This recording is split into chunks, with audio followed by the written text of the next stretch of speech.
Hey, it's Metamyther. Today I wanted to break down a soundtrack of a surreal horror film I worked on recently. It's called You're Not Sorry, and it's currently screening in festivals if you want to check it out.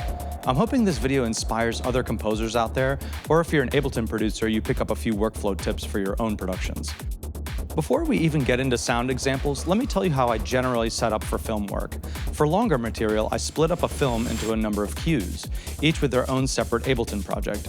Because of the way Ableton handles tempos, it's actually not really ideal to have an entire film in one project, because if you change the tempo of an earlier cue, all of your later cues will ripple, throwing everything out of sync, which is obviously not what we want.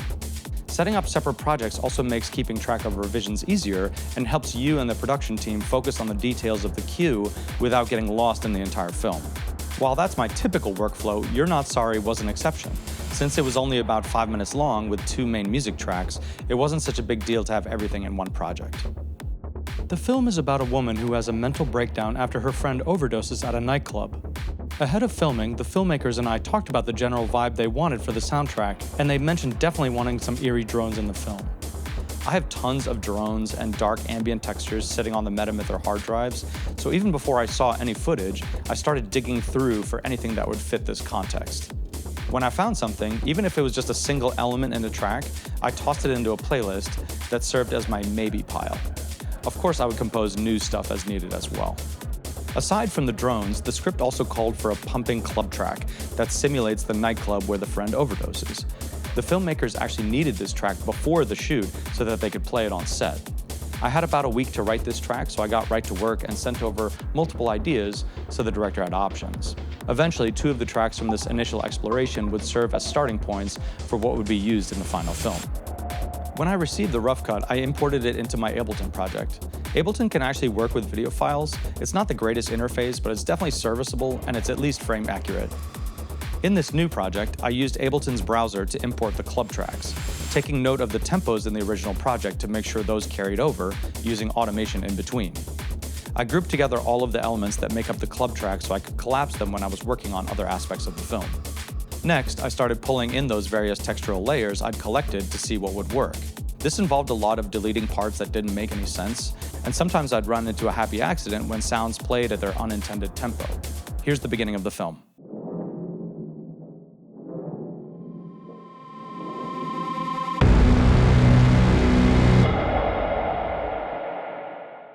Working on films is different than audio productions, as it often happens that things just don't line up to the grid. For example, the sound that accompanies the opening title needs to happen exactly at a certain time, regardless of any tempo. This was recorded with the Nord Drum 3P and then sent through the Eventide space pedal.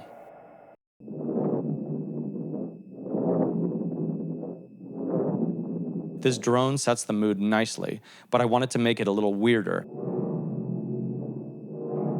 So I have this really cool plugin called PSP Piano Verb that sounds like you're passing sounds through a piano, super metallic and clangy. This is a free plugin, and I'll link to where you can find it in the description. For the drones throughout the film, I made use of the Oneiroi module to create a bunch of different types of drones and then selected from the best ones. This is the best tool for the job because making dark cinematic drones is basically what this thing does all day long. Alright, let's talk about the first club track. The music fades up when the camera focuses on this strange painting in the protagonist's apartment, almost like the music is somehow coming from it. Putting an aggressive low-pass filter on the entire track makes it feel like the music is coming from far away, or that you're outside the club hearing the throbbing bass inside. It's a good thing that I had the track already grouped, so I could do this very easily. Note how the drone is going underneath the whole thing, adding to this sense of unease.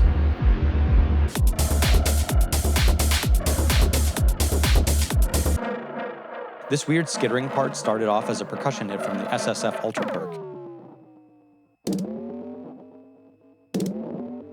And then Portal adds this really crazy smearing and dragging of the sound to totally transform it.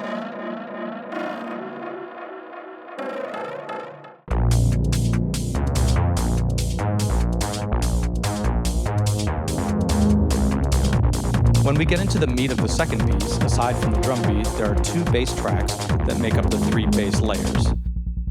The first is a sub-layer, nothing too crazy there.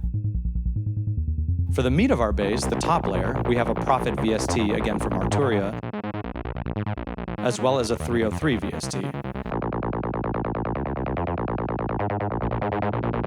So listen to what each of the layers contributes to the sound.